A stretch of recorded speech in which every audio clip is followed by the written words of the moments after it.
Very good morning विद्यार्थी मित्रो. आजच्या तासिकेमध्ये आपण या शैक्षणिक वर्षातील भौगोलिक विचारवंताचा इतिहास या पेपरमधील रोमन विचारवंत पाहणार आहोत. या अगोदरच्या तासिकेमध्ये आपण रोमन विचारवंतामध्ये जे विचारवंत पाहिले होते ते स्ट्रॅबो होते, परंतु आजच्या तासिकेमध्ये आपण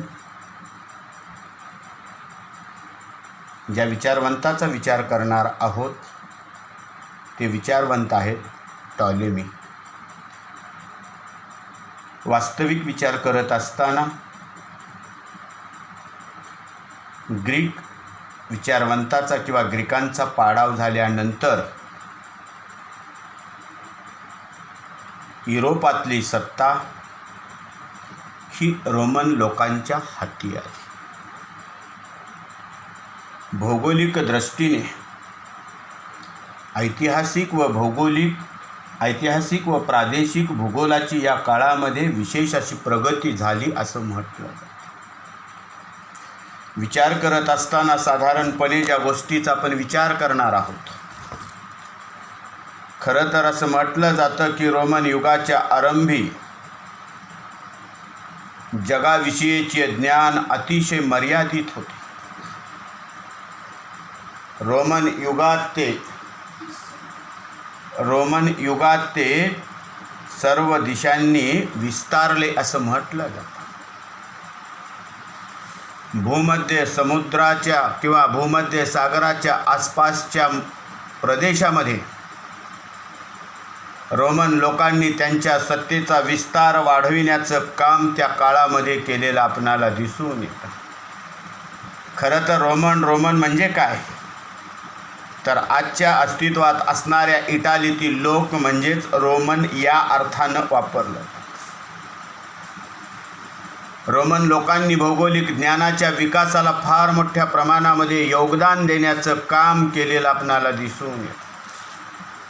विशेषतः असं म्हटलं जातं की युरोप व आशियातील विस्तृत भागावर आपल्या आधुनिक शस्त्रांनी युक्त अशा फौजांच्या साह्याने सत्ता प्रस्थापित करण्याचं काम जर कुणी केलं असेल तर ते या असणाऱ्या रोमन लोकांनी केलेलं आपणाला दिसून येतं. रोमन सम्राटांचा जर विचार केला तर पॉम्पेसारखा सम्राट असेल, जुलियस सीझरसारखा असेल, ऑगस्टससारखा असेल, यांनी रोमन साम्राज्याचा विस्तार करण्याचं काम त्या कालखंडामध्ये केलेलं आपणाला दिसून येतं.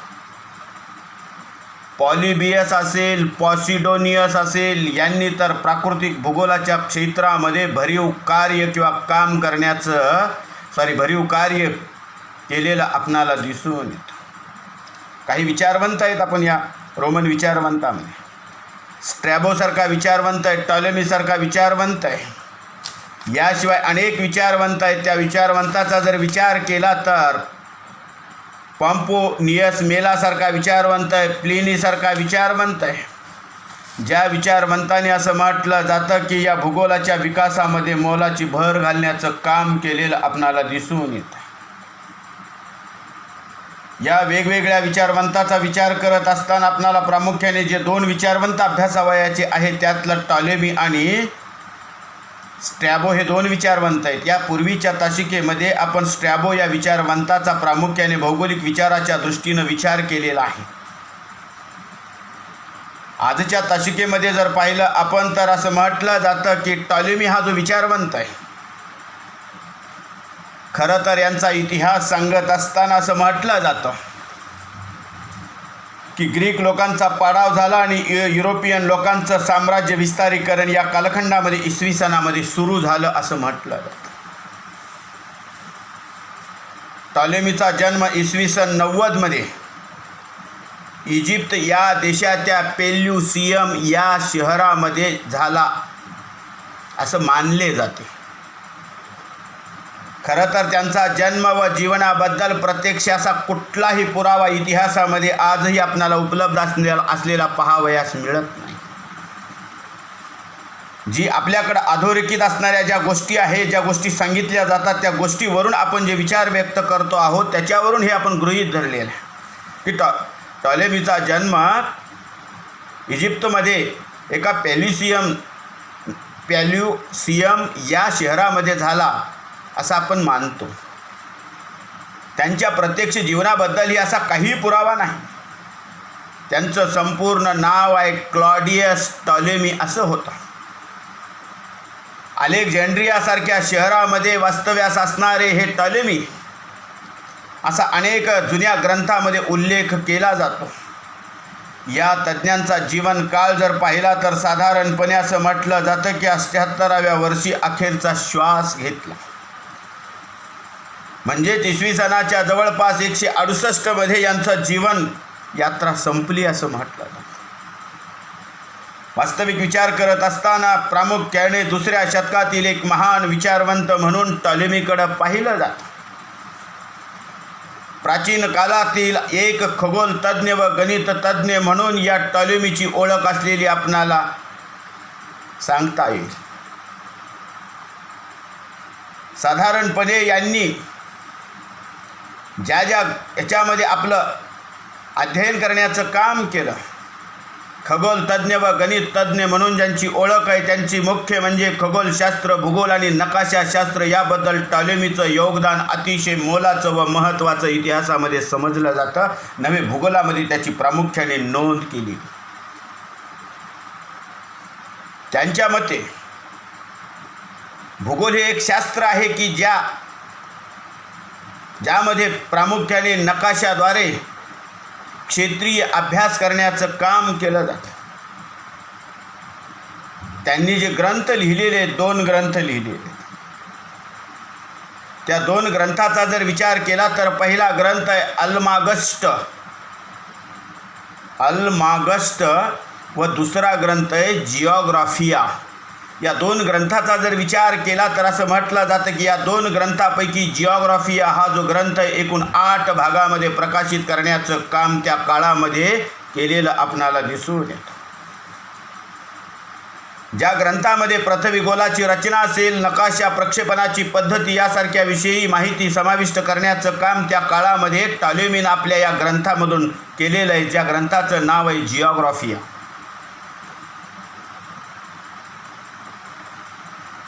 ज्यामध्ये पृथ्वीगोलाची रचना असेल, नकाशा, प्रक्षेपणाच्या पद्धती असेल यासारख्या विषयी माहिती समाविष्ट करण्याचं काम केलेलं आहे.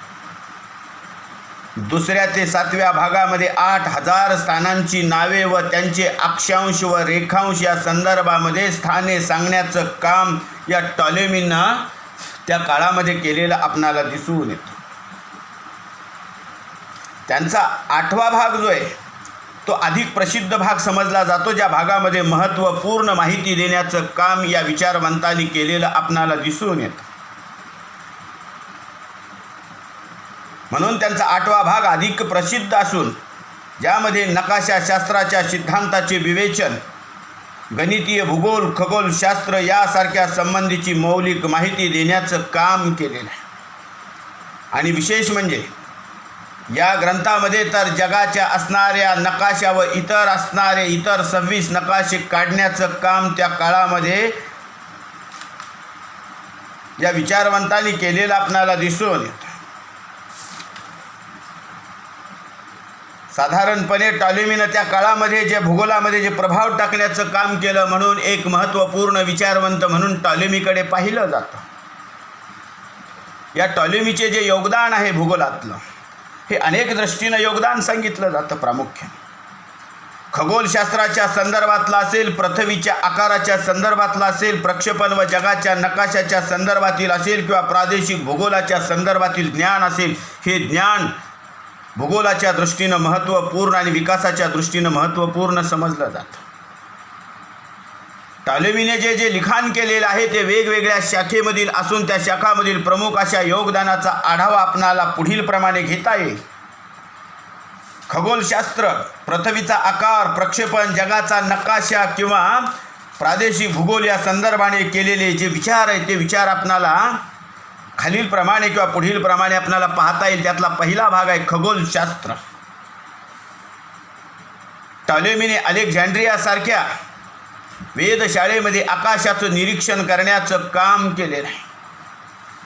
दीर्घकाळ या अलेक्झांड्रियाच्या या असणाऱ्या प्रयोगशाळेमध्ये निरीक्षण करण्याचं काम केलं. निरीक्षणासाठी वेगवेगळ्या उपकरणाचा वापर करण्याचं काम यांच्याकडून झालेलं आहे. आणि केलेल्या निरीक्षणामध्ये त्यांना जे जे अनुभव आलेले आहेत त्या अनुभवाचा विचार करत असताना असं म्हटलं जातं, नक्षत्राचा उदय व अस्त कसा होतो या संदर्भाने असेल, ऋतूमध्ये होणारे बदल किंवा ऋतूमध्ये होणारं परिवर्तन कसं होतं या संदर्भाचं विवेचन असेल, यासारख्या गोष्टी या असणाऱ्या प्रयोगशाळेमधून मांडण्याचं काम या विचारवंतांनी केलेलं आपणाला दिसून येतं. साधारणपणे असं म्हटलं जातं की त्या संबंधीची एक दिनदर्शिकासुद्धा बनवण्याचं काम, ज्याला इंग्रजीमध्ये कॅलेंडर असं आपण म्हणतो, हे बनवण्याचं काम केलं. खरं तर हे काम करत असताना प्रामुख्याने त्यांनी जो आधार घेतला तो हिप्पार्कस सारख्या विचारवंताचा आधार घेतलेला आपणाला दिसून येतो. म्हणूनच हिप्पार्कस या तज्ज्ञाचे मत टॉलेमीने अनुकरण करण्याचं काम त्या काळामध्ये केलेलं आपणाला दिसून येतं. त्यानुसारच त्यांनी पृथ्वी ही गोलाकार असून ती स्थिर आहे व तिच्या चोहो बाजूनी इतर ग्रह फिरतात, याशिवाय ग्रहांची भिन्नता ही त्यांच्या फिरण्याच्या विशिष्ट मार्ग भिन्नतेमुळे आहे असे स्पष्ट करण्याचं काम या कालखंडामध्ये जर कुणी केलं असेल तर ते टॉलेमी या विचारवंतांनी केलेलं आपणाला दिसून येतं. टॉलेमीनं नक्षत्राचं निरीक्षण करून जवळपास 1022 नक्षत्रांची एक सूची तयार करण्याचं काम केलं. आणि विशेषतः त्यांचं असं स्पष्ट मत होतं की आकाशामध्ये एक स्थिर नक्षत्र समूह असून त्यांच्या सभोवती देखील गतिशील असे नक्षत्र समूह अनेक आहेत. या विचारामध्ये काही चुकाही होत्या, मात्र 15व्या शतकापर्यंत युरोपियन देशामध्ये हे विचार सर्वसाधारणपणे मान्य करण्याचं काम झालेलं असल्या कारणामुळे हेच विचार योग्य आहेत असं वाटू लागलं. कालांतराने याच्यातल्या चुका दुरुस्त करण्याचं काम त्या नंतरच्या कालखंडामध्ये अस्तित्वात येणाऱ्या अनेक विचारवंतांनी जरी केलं असलं तरी ज्या काळामध्ये मानवाला ज्ञान उपलब्ध नव्हतं त्या काळामध्ये सांगितलेलं ज्ञान एक महत्त्वपूर्ण ज्ञान म्हणूनच समजलं जातं. म्हणून टॉलेमीला भूगोलाच्या विकासाच्या दृष्टीनं, भौगोलिक विचाराच्या दृष्टीनं भूगोलामध्ये एक महत्त्वाचं स्थान प्राप्त झालेलं आहे. त्यानंतरच्या कालखंडामध्ये कोपर्निकस सारखे जे विचारवंत आहेत, या कोपर्निकसने मात्र पृथ्वी ही सुद्धा सूर्याभोवती फिरते असे नवीन प्रकारचे विचार मांडण्याचं काम केलेलं आहे. या खगोलशास्त्राबरोबरच असं म्हटलं जातं, पृथ्वीच्या आकाराच्या संदर्भाने टॉलेमीनं विचार मांडलेले आहेत. टॉलेमीचा असा पूर्ण विश्वास होता की पृथ्वी गोलाकार आहे.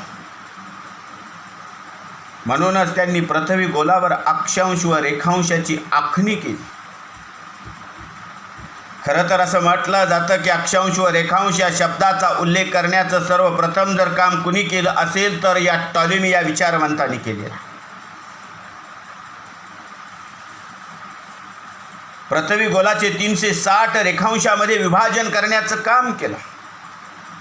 2 अंशातील अंतर सांगण्याचं काम देखील याच कालखंडामध्ये या टॉलेमी या विचारवंतांनी केलेला. जवळपास 2 अंशातील अंतर 500 स्टेडिया म्हणजेच 360 अंशाचं जर गुणिले 500 जर केलं तर जवळपास किती आकडा येईल याची कल्पना त्याच्यावरून आपणाला विषुववृत्ताची लांबी सांगितली जाते. म्हणजेच पृथ्वीचा परीघ सांगण्याचं काम या टॉलेमी विचारवंतांनी केलेलं आहे असं म्हटलं जातं. या अगोदरच्या कालखंडामध्ये सुद्धा इरॅटोस्थेनीस हा जो ग्रीक विचारवंत आहे त्या ग्रीक विचारवंतांनी सुद्धा पृथ्वीचा परीघ मोजण्याचं काम केलेलं होतं. त्याची अचूक माहिती सांगण्याचं काम याही टॉलेमी विचारवंतांनी केलेलं आहे. आणि म्हणूनच इरॅटोस्थेनीस प्रमाणे अक्षवृत्ताची आखणी करण्याचं काम या टॉलेमी या रोमन विचारवंतांनी केलेलं आहे.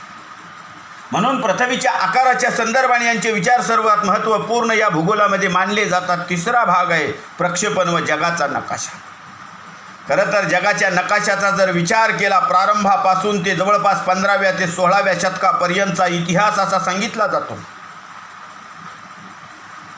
की या इतिहासामध्ये असं म्हटलं जातं की जे टॉलेमीनं सांगितलेले नकाशा संदर्भातले विचार आहेत ते प्रमाण मानण्याचं काम भूगोलामध्ये केलं जात. जगाचा नकाशा तयार करण्याच्या उद्देशाने टॉलेमीने सर्वप्रथमतः अक्षवृत्त आणि रेखावृत्ताची आखणी केली. तसेच नकाशा काढण्याच्या दृष्टीनं त्यांनी प्रक्षेपणाचा वापर करण्याचं काम केलं. वेगवेगळे प्रक्षेपण पाहतो आपण. विशिष्ट प्रदेशाचा नकाशा तयार करण्यासाठी विशिष्ट प्रक्षेपणाचा वापर प्रामुख्याने केला जातो. जसे की आपण उदाहरणामध्ये पाहतो आहोत. झेनिथल पोलार नोमोनिक प्रक्षेपणाचा वापर हा प्रामुख्याने ध्रुवीय प्रदेशाचे नकाशे तयार करण्यासाठी केला जातो. त्याला मराठीमध्ये खमध्य ध्रुवीय गोमुखी प्रक्षेपण असं म्हटलं जातं, की ज्या प्रक्षेपणावरती विशिष्ट असा भाग दर्शविण्याचं काम केलं जातं. विषुववृत्तीय प्रदेश त्यामध्ये जरी फारसा दाखवता येत नसला तरी एका विशिष्ट भागाचं प्रतिनिधित्व त्या प्रक्षेपणाच्या मार्फत करता येतं. म्हणून खमध्य ध्रुवीय गोमुखी प्रक्षेपणाची निर्मिती करण्याचं काम त्या कालखंडामध्ये ज्या विचारवंताकडून झालं, जी कल्पना मांडण्याचं काम केलं, असे अनेक प्रक्षेपण तयार करण्याचं काम या टॉलेमीसारख्या विचारवंतांनी सुद्धा केलेलं आपणाला दिसून येतं. ज्यामध्ये जगाचा नकाशा तयार करण्याच्या उद्देशाने टॉलेमीने सर्वप्रथमतः अक्षवृत्त आणि रेखावृत्ताची आखणी केली. नकाशा काढण्याच्या उद्देशाने प्रक्षेपणाचा वापर केला व प्रक्षेपणाच्या पद्धती शोधून काढल्या. उदाहरणामध्ये शंकू प्रक्षेपण असेल, स्टेरिओग्राफिक प्रक्षेपण असेल, ऑर्थोग्राफिक असतील, वेगवेगळे प्रक्षेपण निर्माण करण्याचं काम त्या कालखंडामध्ये झालेलं आपणाला दिसून येतं. महत्त्वाचं म्हणजे अशा प्रक्षेपणाचा आधार घेऊनच जगाचा सुधारित नकाशा, नवीन नकाशा तयार करण्याचं काम टॉलेमीनं केलेलं आपणाला दिसून येतं. आणि नकाशा तयार करण्याच्या दृष्टीनं आपल्याला काही ज्या बाबी आहेत पुढील गृहीत धरलेल्या आहेत, त्या गृहीत धरलेल्या ज्या वेगवेगळ्या बाबी आहेत त्या बाबींचा जर विचार केला तर पृथ्वीचा विषुववृत्तीय परिघ किती आहे हे सांगण्याचं काम त्या काळामध्ये झाले. जवळपास 18,000 मैल म्हणजेच 28,800 किलोमीटर इतके होय. ज्या गृहीत धरलेल्या गोष्टी आहेत, दोन आहे. विषुववृत्त हे सर्वात लांब अक्षवृत्त असून त्यापासून उत्तरेस व दक्षिणेस अक्षवृत्ताची लांबी कमी कमी होत जाते व या अक्षवृत्तांना वर्तुळाकार किंवा अर्धवर्तुळाकार दर्शविता येते. नंबर 3, पृथ्वीवरील मुख्य अक्षवृत्त हे रोड अक्षवृत्त आहे. ते रोड बेट व जिब्राल्टर यावरून जाते. क्रमांक 4, उत्तर ध्रुव हा बिंदूच्या स्वरूपामध्ये असून त्याची अक्षांशीय किंमत 90 अंश इतकी आहे. नंबर 5, उत्तर ध्रुवावर बिंदूच्या ठिकाणी सर्व रेखावृत्ते एकत्र मिळत असल्या कारणामुळेच सर्व बिंदू उत्तर ध्रुवावरती जो बिंदू आहे त्या ठिकाणी एकत्र मिळत असल्या कारणामुळे विषुववृत्तावर रेखावृत्तातील परस्पर अंतर सर्वाधिक आहे व उत्तर अक्षवृत्ताकडे रेखावृत्तामधील परस्पर अंतर विशिष्ट प्रमाणामध्ये घटत जाते व ते ध्रुवावर 0 होते. या ठिकाणी एक महत्त्वाची व उल्लेखनीय अशी बाब आहे की ती म्हणजे टॉलेमीच्या अगोदर सर्वच भूगोलतज्ञ अक्षवृत्तावरील रेखावृत्ताचे अंतर सर्व ठिकाणी एकसारखे मानत होते. परंतु यांनी सांगितलं की विषुववृत्त हे सर्वात जास्त लांबीचं अक्षवृत्त आहे आणि दोन्ही ध्रुवाकडे अक्षवृत्ताची लांबी कमी कमी होत जाते.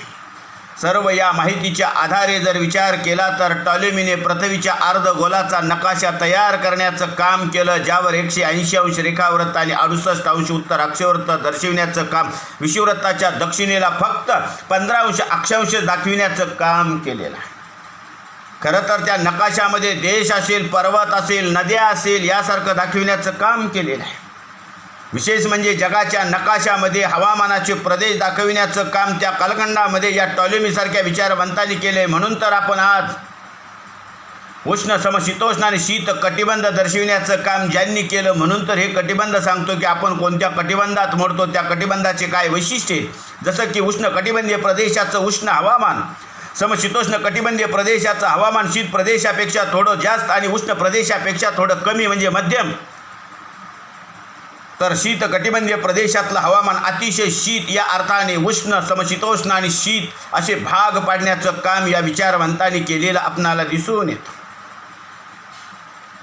या नंतरच्या कालखंडाचा विचार करत असताना असं म्हटलं जातं की ज्यांनी हे जे कटिबंध सांगितले, याशिवाय खंडामध्ये युरोप, आशिया, आफ्रिका हे खंड आणि महासागराच्या वितरणामध्ये फक्त हिंदू महासागराचेच वर्णन करण्याचं काम या टॉलेमी विचारवंतांनी केलेलं आहे. आशिया व युरोप हे खंड आकाराने लहान व श्रीलंका आकाराने सर्वात मोठा दाखविण्याचं काम या टॉलेमीसारख्या विचारवंतांनी केलेलं आपल्याला दिसून येतो.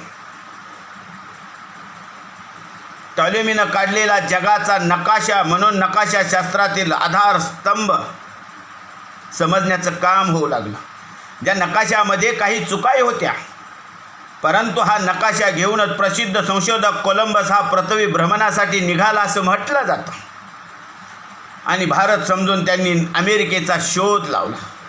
खरं तर तो आशिया खंडाकडे निघाला असं म्हटलं जात होतं इतिहासामध्ये, परंतु त्याचं जहाज फरफटत दुसऱ्या दिशेनं गेलं आणि कोलंबस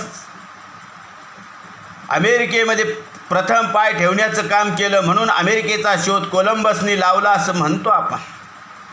हा जो शोध लावला, हे शोध लावण्याचं काम त्या टॉलेमीनं तयार केलेल्या नकाशाचा आधार घेऊन हा एका बाजूनं जरी निघालेला असला तरी आणि जिथं पोहोचला तिथं एक नवीन युग विकसित करण्याचं काम या कोलंबसनं केलं. म्हणूनच टॉलेमीच्या नकाशाला भूगोलामध्ये महत्त्वाचं स्थान आहे. या संदर्भाने असं म्हटलं जातं, वर्तमान काळातील नकाशाशास्त्राची माहिती विचारात घेण्याचं काम केलं तर टॉलेमीने तयार केलेल्या नकाशामध्ये काही चुकाही होत्या. काही गोष्टी असतीलही, कदाचित विचार मांडत असताना सर्वच गोष्टी बरोबर येत असतील असंही नव्हे.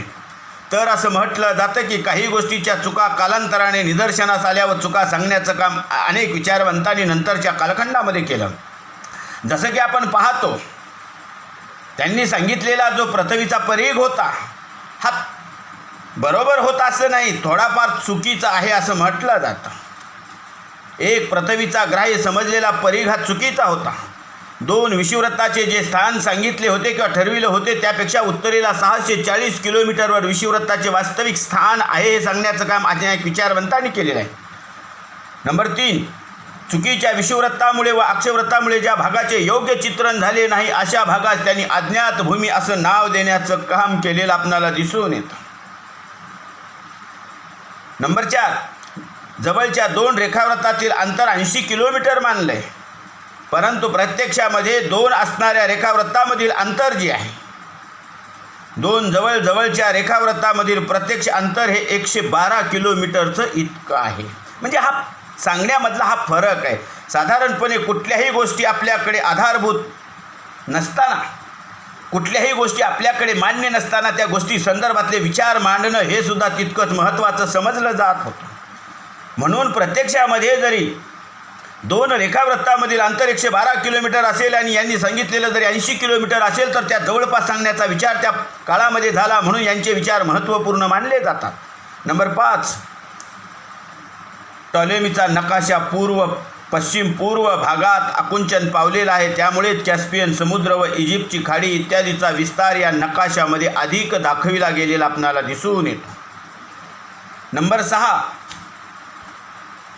क्षेत्रीय अंतरासंबंधी त्यास कमी माहिती होती, म्हणून श्रीलंकेचा नकाशा प्रत्यक्षामध्ये आत्ताच्या अस्तित्वात असणाऱ्या आकारापेक्षा दुप्पट दाखवला व ब्रिटनचा आकार त्याच्या प्रत्यक्ष आकारापेक्षा 1/4 अधिक दाखविण्याचं काम त्या काळामध्ये या टॉलेमीनं केलेलं आहे असं म्हटलं जातं. नंबर 7, त्यांच्या नकाशामध्ये भारतीय द्वीपकल्प दर्शविलेले नाही, याचा अर्थ त्या दक्षिणेकडील क्षेत्रासंदर्भातली माहिती कमी होते असं दिसतं त्यावरून. नंबर 8, नकाशात दाखविलेल्या प्रदेशातील नद्यांचीही त्यास पुरेपूर माहिती नव्हती असं म्हटलं जातं. परंतु एक विचार सांगत असताना असं म्हटलं जातं की त्या काळामध्ये उपलब्ध असणाऱ्या ज्ञानाच्या जोरावरती जी माहिती मांडली ती काही कमी माहिती नव्हती. भूगोलाच्या विकासाच्या दृष्टीनं जर विचार केला तर ती मांडले गेलेले विचार सर्वात महत्त्वपूर्ण विचार म्हणूनच ओळखले जात आहात, जेणेकरून भूगोलाच्या विकासाच्या दृष्टीनं यांनी मांडलेले विचार पूरक मानले जात आहेत. युरोपमधील फ्रान्स असेल, मध्य युरोप असेल, पूर्व युरोपीय प्रदेश असेल, यासारख्या प्रदेशामधल्या नद्या, पर्वत, सागर, समुद्र किनारे, तेथील लोकसंख्या, भाषा, रीतिरिवाज, उद्योगधंदे, शेती, व्यवसाय, शहरासंदर्भातलं केलेलं जे काही वर्णन आहे ते वर्णन टॉलेमीने केलेल्या लिखाणामध्ये व वेगवेगळ्या देशातील वर्गीकरणामध्ये लिहिलेलं आपल्याला आढळून येतं. याचा अर्थ त्यांना प्रादेशिक भूगोलाच्या संदर्भाने ज्ञान होते असं म्हटलं जातं. त्यांनी त्या कालखंडामध्ये आशियातील असणारा मध्य आशिया असेल, चीन असेल, भारत असेल यासारख्या प्रदेशासंदर्भातली माहिती मांडण्याचं काम त्या काळामध्ये केलं असल्या कारणामुळे वेगवेगळ्या भूप्रदेशासंदर्भातले विचारसुद्धा महत्त्वपूर्ण मानले. म्हणजे प्रादेशिक भूगोलाच्या संदर्भातले विचार देखील त्यांचे तितकेच महत्त्वाचे आहेत. म्हणून प्रादेशिक भूगोलाच्या संदर्भातले विचारसुद्धा टॉलेमीनं जे व्यक्त केले ते विचार तेवढेच महत्त्वाचे समजले जातात. जसे की युरोपातील फ्रान्स असेल, मध्य युरोप असेल, पूर्व युरोप असेल यासारख्या प्रदेशामध्ये अस्तित्वात असणाऱ्या ज्या काही नद्या, पर्वत, सागर, समुद्र किनारे, त्या प्रदेशामध्ये अस्तित्वात असणारी लोकसंख्या, भाषेचं स्वरूप, रीतिरिवाज, उद्योग, शेती, शहरं या संदर्भातलं केलेलं टॉलेमींचं जे वर्णन आहे ते वर्णन त्यांच्या लिखाणामध्ये वेगवेगळ्या देशातील वर्गीकरणामध्ये लिहिलेलं आपल्याला आढळून येतं. याचा अर्थ असा नाही की प्रादेशिक भूगोलाच्या संदर्भाने त्यांचे ज्ञान होते. याशिवाय आशिया व मध्य आशियातील चीनसारख्या, भारतासारख्या देशामध्ये प्रदेशासंदर्भामध्ये व्यक्त केलेले विचारसुद्धा त्या काळातले महत्त्वपूर्ण विचार आहेत. याचा अर्थच असा आहे की प्रादेशिक प्रदेशाच्या किंवा प्रादेशिक भूगोलाच्या संदर्भाने व्यक्त करण्याचं काम हे विचारवंत करत असल्यामुळे त्यांच्याकडे प्रादेशिक भूगोलाच्या संदर्भातले जे काही मौलिक विचार आहेत ते सुद्धा ज्ञात होते असा त्याचा अर्थ होत असतो. म्हणून त्या संदर्भाने असं म्हटलं जातं की वेगवेगळी माहिती उपलब्ध करून देऊन त्या संदर्भाने वर्णन करण्याचं काम केलं. ज्यामध्ये आशिया खंडातल्या भारत, चीनसारख्या देशामधला पर्वत उताराचा प्रदेश असेल, आदिवासी लोक ज्या प्रदेशामध्ये वास्तव्य करतात त्या प्रदेशातलं चित्रण असेल, रेशीम उत्पादनाच्या संदर्भात केलेलं वर्णन असेल, त्याचबरोबर आफ्रिका खंडातील नाईल व तिच्या उपनद्याच्या वेगवेगळ्या पर्वत रांगांचा उल्लेख करण्याचं काम या कालखंडामध्ये यासारख्या टॉलेमीसारख्या विचारवंतांनी केलं असल्या कारणामुळे टॉलेमीच्या विचाराला भूगोलामध्ये महत्त्वाचं स्थान प्राप्त झालेलं आपणाला दिसून येतं. हे वर व्यक्त केलेले जे विचार आहेत टॉलेमीच्या संदर्भाने आपण जरी विचार सांगत असलो तरी सुद्धा असं म्हटलं जातं की नाण्याला दोन बाजू असतात. तसं प्रत्येक मानवाच्या विचाराला सुद्धा दोन बाजू असतात. मानव हा जर परिपूर्ण असेल असं जर आपण म्हणत असेल तर मांडले गेलेले विचारसुद्धा हे परिपूर्ण असायला पाहिजेत असं वाटायला लागतं. परंतु मानव हा परिपूर्ण नाही. मानव हा अपूर्ण असल्या कारणामुळे मांडले गेलेले विचार हे पूर्णत्वासकडे जातील का नाही हे सांगता येणार नाही निश्चितपणे. परंतु त्यांनी मांडल्या गेलेल्या विचारामुळे जर भौगोलिक विचारधारा जर पुढच्या दिशेनं जर हळूहळू सरकत असेल तर त्या कालखंडामध्ये मांडले गेलेले त्या संदर्भातले विचार हे महत्त्वपूर्ण समजले जात असतात. म्हणून तर त्यांचं नाव भूगोलामध्ये अजरामर झालेलं आपणाला पाहावयास मिळतं. ग्रीक विचारवंताच्या नंतरच्या कालखंडामध्ये जे रोमन विचारवंत आहेत त्या रोमन विचारवंताचं महत्त्वाचं स्थान आहे. ज्या रोमन विचारवंताचा विचार करत असताना अनेक विचारवंत आहेत. पॉम्पोनियस मेलासारखा विचारवंत आहे, प्लिनीसारखा विचारवंत आहे, टॉलेमीसारखा विचारवंत आहे, अनेक विचारवंत आहे, स्ट्रॅबोसारखा विचारवंत आहे, ज्या विचारवंताचे योगदान सर्वात महत्त्वपूर्ण मानले गेलेले आहे. याच्याशिवाय अनेक विचारवंत आहेत ज्या विचारवंताने असं म्हटलं जातं की हे विचार सर्वप्रथमतः या विकासाच्या दृष्टीनं महत्त्वपूर्ण समजले जातात. स्टॅबोच्या नंतरच्या कालखंडामध्ये आणि टॉलेमीच्या नंतरच्या कालखंडामध्ये अनेक मॅक्रोव्हियससारख्या विचारवंतांनी आपले विचार जे मांडले, या विचारवंताचे विचार भूगोलाच्या विकासाच्या दृष्टीनं पूरक असल्या कारणामुळे आपणाला सर्व विचारवंताचा याच असणाऱ्या अभ्यासक्रमामध्ये अभ्यास करणं सहज शक्य होणार नाही. म्हणून जेवढे आपल्या अभ्यासक्रमाला ठेवलेले विचारवंत आहेत त्याच विचारवंताचं आपण विश्लेषण करण्याचं काम केलेलं आहे. याचा अर्थ असा नव्हे की रोमन विचारवंतामध्ये हे दोनच विचारवंत आहेत असं नाही.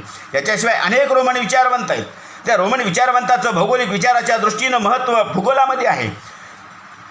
परंतु वेळेची मर्यादा, अभ्यासक्रमाची मर्यादा या संदर्भाने आपल्याला काही विशिष्ट घटकासंदर्भातलं विश्लेषण पाहावयाचं असल्या कारणामुळे या सद्य परिस्थितीचा विचार करून या सद्यस्थितीमध्ये या तासिकेमध्ये आपण एवढ्यापुरतं टॉलेमी या विचारवंताचे भूगोलातले भौगोलिक विचार इथंच पाहून या ठिकाणी आपण थांबणार आहोत. या नंतरच्या तासिकेमध्ये आपण नंतरचे जे विचारवंत आहेत त्या विचारवंता संदर्भामध्ये अध्ययन करू. धन्यवाद.